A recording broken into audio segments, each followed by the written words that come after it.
Avenue in Athens, Georgia. You can probably even hear the traffic flying around behind me. But I thought it'd be so fun. Instead of doing the video back in my office, I thought, well, I'll just sit here in the showroom because it's Monday and we are closed on Mondays. So, which sometimes y'all come knock on my door anyway. So we'll see if somebody knocks while I'm here.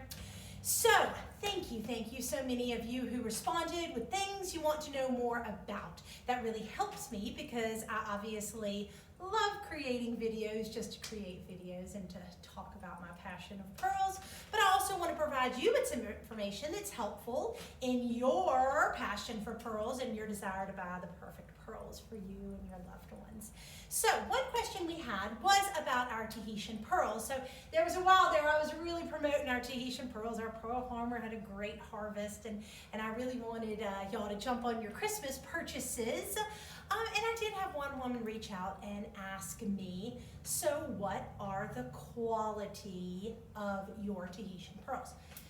And it just opens up the biggest can of worms, but it is a very good question, and it's something I really want to tell y'all about.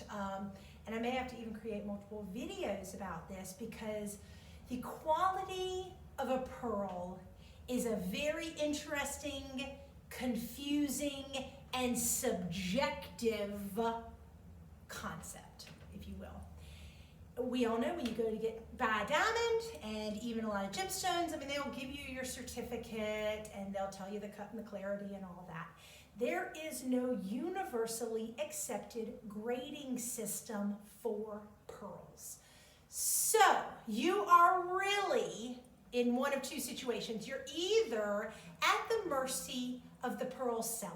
So the person who sells the pearls to you, they might give you a grade. A lot of companies out there do, which a lot of people reach out to us and they're like, India, what are the grade of your pearls? And I know it's so confusing, but I personally have a difficult time saying these are the grade of our pearls when I've seen the grade of other people's pearls, and the people with AAA pearls aren't as good as our pearls, and I just really realize how subjective it all is. I will tell you, with our classic strands of pearls, I buy from a supplier who grades them as AAA. Awesome, sounds great, doesn't it? Except for the fact that I have been through and met with suppliers before, and I have said to them, show me your AAA pearls, and they aren't as nice as our pearls. So you see, really, it's an internal designation. So this company may say, these are our AAA pearls. Well, they may not be as good as another company's AAA pearls. So it's really a bit of a moving target. I mean, there is no governing body that's saying AAA, AA, B, C. I mean, that just doesn't exist in the world of pearls. So you really are having to depend on the company that's creating the grade that isn't governed by anybody else, you know? And so you see how subjective it is. So there are different quality factors we look at to grade a pearl. If all of the quality factors, or if all of them are the same, the pearl closest to round is going to be the most valuable pearl. So, round, the shape of pearls is huge. It's hard to create a round pearl, right? They are organic. Nobody's out there peeling pearls and making them, grinding them down to look round, you know? I mean, they just are born round, or they're born in a potato shape, or born in like, I don't know, some crazy Baroque shape, you know? I mean, you just never know. So, round is typically demonstrative of a more expensive pearl. Now, different types of pearls, let's say a perfectly round Chinese freshwater pearl, may still be more affordable than a totally funky, huge Baroque South Sea pearl, because the South Sea pearl is a more expensive pearl, right? So again, it's like not this apples to apples kind of thing, you know? So, but we look at the shape of a pearl. That's important. A lot of it is it important to you? As a consumer, do you want the perfectly round pearls? the reason Baroque pearls are so huge and popular is people like the funky looking Baroques, which, if y'all don't know what I'm talking about, I'll bring one over. Here is our strand of Baroque pearls. So Baroque is just an umbrella term for, basically an off-size, funkier looking pearl. So that's what I mean when I say Baroque. And there are shapes all in between, right? There's off-round, near-round, the potato shape, the drop shape. So you don't really go from round or Baroque. Those are two ends of a spectrum, which is really filled in with a lot of different shapes and stuff. Okay, size.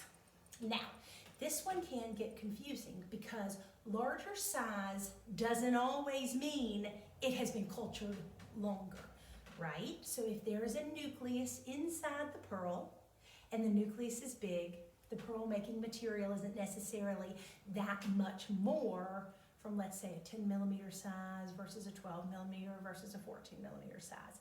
However, in freshwater pearls and with a lot of pearls, you really think the emphasis is more on value goes up as the size of the pearl goes up. Now, again, because there are exceptions to every rule, I started out selling a lot of pearls for children.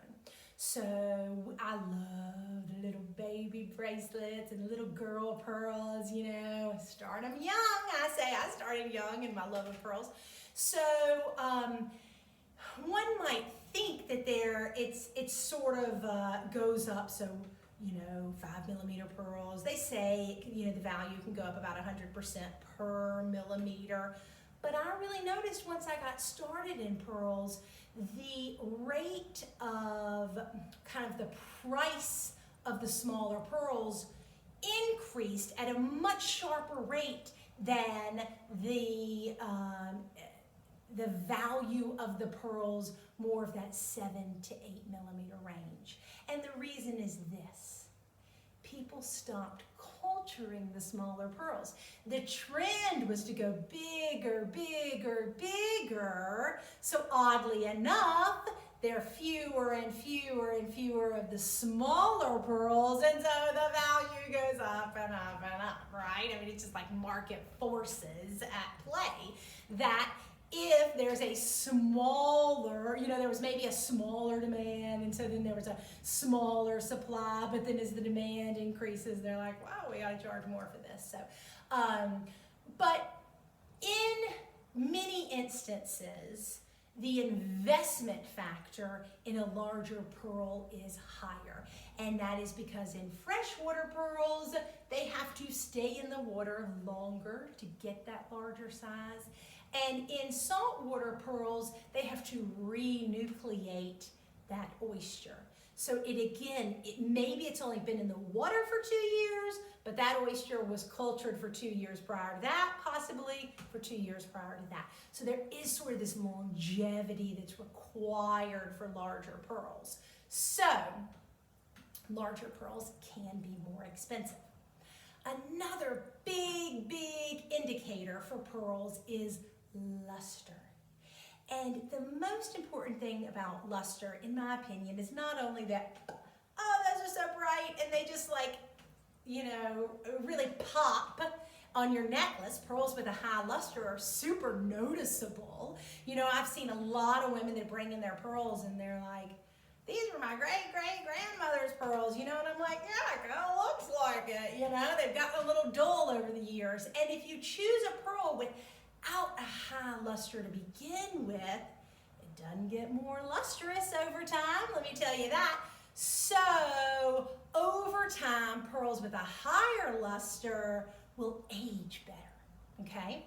So luster is important, not only for the looks now, but for the looks on down the road as well. So those are some really important things to look at. The other is the surface quality. What does the surface of the pearl look like? Because sometimes they can be really scratched and nicked up. So take a look at that, because again, in terms of longevity, you're gonna want a surface of a pearl that looks pretty clean, is what they call it, a clean surface. And the reason you want that is because they can get scratched up over time. And if you're starting out with an old scratched up pair of pearls, it's just gonna look scratchier on that down the road. Plus, I mean, it denotes a better quality pearl, just if it has fewer nicks and scrapes and all of that on it. The only caveat to that is pearls, again, are organic. There will be surface imperfections. I can spot a strand of flawless pearls from a mile away, and they just scream, I'm so fake, because they're like perfectly polished. There's no nicks and there's no imperfection on them at all. So you're either looking at a super high-end strand of pearls, but 9 times out of 10, what I'm looking at is a big old fake strand of pearls. So surface imperfection show us that they're real. They show us the nicks and the, you know, I don't even want to say imperfections. It shows us like the way that pearl was crafted, but also they can, if too much of a good thing, too much of the way it's crafted, it's like, oh man, that pearl is looking kind of rough. So you don't really want that. That really helps too. Nacre quality is another thing. Nacre is a good indicator of what kind of conditions the pearl lived in. What was the water quality like, and what was the mother oyster, what kind of health was she in? That makes a real difference as well. Those are one of those things that you don't notice right off the bat, but again, it does make a difference in just like the heritage of the pearl. Which brings me back to Tahitian pearls. So I love the pearl farm we work with in French Polynesia. As y'all know, I've been there multiple times. It's a father-son operation. It is small. It is very environmentally conscious. It's just a beautiful family and a beautiful farm in a beautiful area of the world. So like we're getting 3 beautifuls out of that one. So when it comes to grading our Tahitian pearls, again, a lot of what we get are some high-level pearls from this farm. And as with anything, I always compare pearls with grapes. There are good years, there are bad years. I mean, there are some years that I'm just like super ecstatic. Actually, every year I'm pretty super ecstatic. But anyway, our pearls, if you look at them, they don't have the same surface imperfection in terms of like nicks and cuts. But they do have some features called circled pearls. So they will have rings on them, and it's where the muscle of the oyster, kind of forming that pearl, maybe put a little more pressure on the pearl, maybe it didn't get completely balanced as it was worked through the oyster, and that can make some circles on there.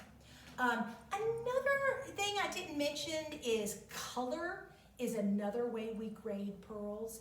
These are fantastic representations of the colors of Tahitian pearls. I don't always put colored pearls in because we deal so much in white pearls, that it's like a no-brainer what the color is. But with the Tahitian, the color is really important. I mean, as you can see, even the luster is really beautiful in our Tahitian pearls. Because these are warm water pearls, they're not Tahitians aren't typically known for their luster. The luster really comes in some cold water because the oyster deposits its nacre at a slower rate in cold water, so it just has a longer time to form those interlocking crystals of the nacre, the mother of pearl that forms that pearl, so that makes for higher luster. We don't really have that in French Polynesia, and yet these are really lustrous, beautiful pearls. So, to sum it all up, I'm not going to give you a grade, and mainly I just feel like I'm being incredibly difficult, and I could easily slap a grade on these, on any of our pearls, and I could easily slap a, hey, these are valued at this much money, but you can get them at this much money. But most of y'all know by now that I have really great pearls that I fly all over the world to hand select just for you. So, I'm really offering some pretty amazing pearls. In my next video, I'm going to teach you about when I went shopping for pearls in Tahiti. So hopefully that'll give you some greater clarity of really the price comparison of pearls, and you can really see how valuable the Pearl Girls Tahitian pearls are. Thank y'all so much for listening. I appreciate it. Any more questions, just let me know. Thanks.